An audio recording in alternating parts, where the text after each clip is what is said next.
All right, my friends, I had to share with this email I got from a guy in Hong Kong. This is incredibly interesting. So he wanted to sign up for the software, and he says, "Hey, even though I'm at 3 a.m. or whatever it is, my time or his time, he's able to jump on for the live stream and whatnot." And I said, "Oh man, you're in Hong Kong. What's going on out there?"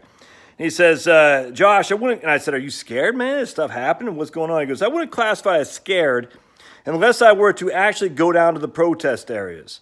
It's amazing how the city has rallied against the government, yet disappointing as the masses are largely peaceful protests. However, there are those who love anarchy and making it ugly. Even the triads are getting involved." I'm not sure what the triads are. I'm not sure what that is. But anyway, it's entirely possible that this will last until October, which is the Golden Week in China, which will then start to have economic impacts. Shop owners in these areas are having to close early and protect their businesses at times. The protest events have to be filed with the government for space of where they will protest and start time, and most were approved until recently. Most of Hong Kong, most of the time, is untouched by the protests turned riots. However, it is expanding to the metro train areas, which had some of my employees turn 1 hour commutes into 3.5 hour commutes to work, but that is only one day only, which is good. The crowds are significant, and Hong Kong does not want to be under China rule. I believe it will continue to grow and escalate.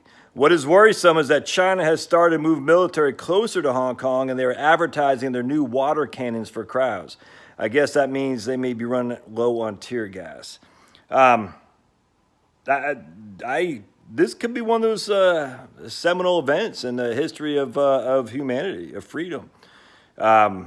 It's amazing, actually. I was in the Army when the Soviet Union fell, and I'll never forget. We're watching on TV from our barracks in Fort Drum, New York, and this is just right around the same time Panama happened. So we were on, I can't remember, DRF or something like that, which is like Deployment Readiness Force. Think we're going to go to Panama.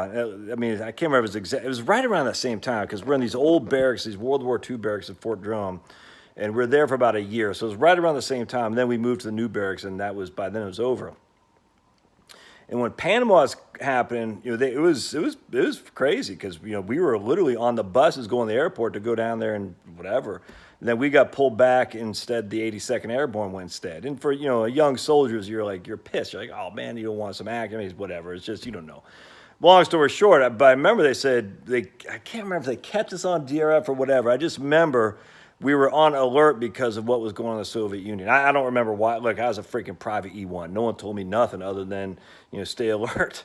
And I just remember sitting in my corporal's barrack room and watching the fall of the Soviet Union. It was nuts. Or the rebellion, because the communist, the communist conservatives, I hate to even use that word, were trying to rebel against Yeltsin and whatnot, and you're watching the buildings on fire and stuff. You're like, man. And then it's just kind of like when, what's his name in East Germany? I forgot the dude's name. I always forget these names when I get to do these videos, man.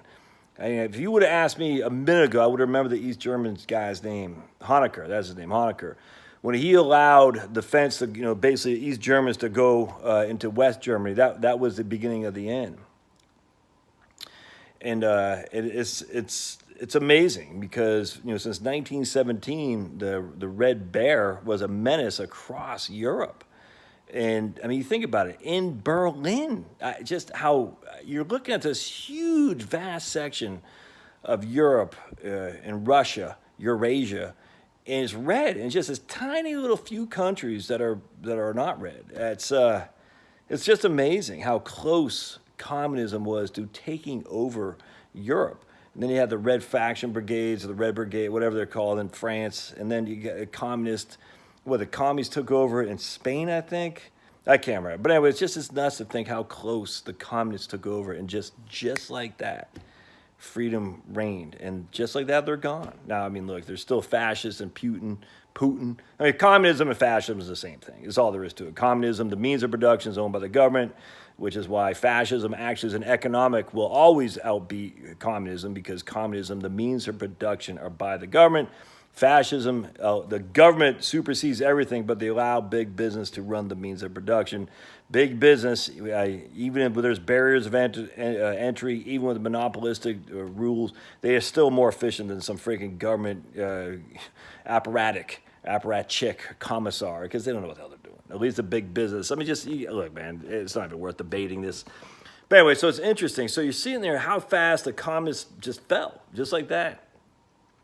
Ironically, the same thing happened in Tiananmen Square, and the Chinese knew they better freaking they saw what I mean. You see the two things. It's just crazy how history, how one thing leads to another. So all those dead people in Tiananmen Square could you say are attributable to the communist fall in Russia? And I mean, it's just like you can't say there's a huge connection, but you got to say there's a huge connection.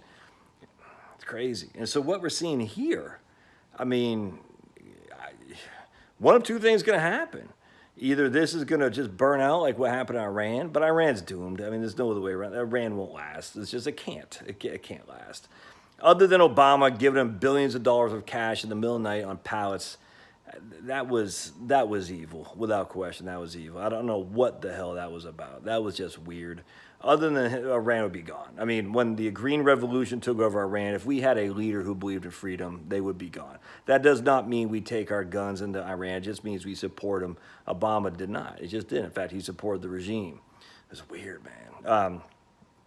But they'll be gone. I mean, if Trump gets reelected, Iran's gone. There's no other way around. Iran, as we know it, from these mad mullahs, go back to more of a Persian state, I imagine. We'll see. Anyway, it'll be interesting to see. I've always loved the Iranian people I've met are just freaking wonderful, wonderful human beings. I love them to death. I got nothing but support for the Iranian people. Muslim or not, I got nothing support for them at all. Just because nothing but support because the ones I've met is just fantastic. I would love more of those people to be here. That's for sure. But anyway, it'll be interesting to see how this shakes out with the communists in China. It's going to go either they're going to destroy the rebels, like Hungary, Tiananmen Square. I mean, we've seen this happen time and again with the communists, or just peter out on its own because, just that does happen. I mean, the facts are that can happen or peters out on its own.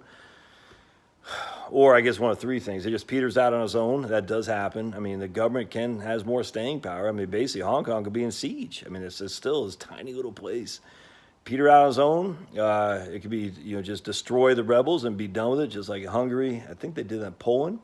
They did that in Tiananmen Square. Or the communists could fall. And if it falls into Hong Kong, Guangdong, was it Shenzhen, all these places, and then Beijing next. I mean, who knows? But world history is upon us. So when people say, I don't want to talk politics, I don't know how you live in the world without talking politics to some degree. I just don't get it because the world is political. There's no other way around that. Keep your politics to yourself.